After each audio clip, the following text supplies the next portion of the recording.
Racing just is started. We have Playmaker, break quickly at the start.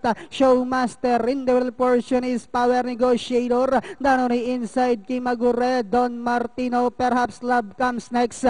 Instant then followed by September Morning, while Hurricane Ali is the early trailer by about 10 lengths of the leader. And going along for the first turn, we have Don Martino, Playmaker, Showmaster is racing in third. Kimagure is down in fourth. Then next on line is Power Negotiator, perhaps Love alongside Instant. September Morning, second last, while Hurricane Ali is still running at the tail of the field. Half mile distance they traveled. We have Don Martino by over the head. Then on the outside, second is Playmaker. 3 lengths further back in third comes Showmaster. Kimagure, perhaps Love. And on the outside, Instant.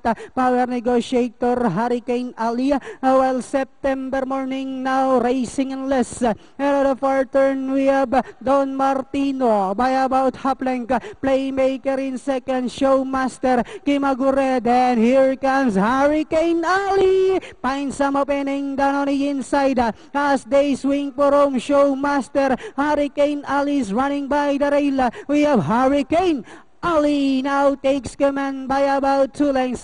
Showmaster in second, and on the outside, Instant. Last 75 meters, we have Hurricane Ali now by about 4 lengths over Showmaster, and finally Hurricane Ali. Showmaster, Kimagure. Down on the inside now is September Morning, Instant, and number 3, Don Martino. Pang-anim ba si Don Martino? Yes.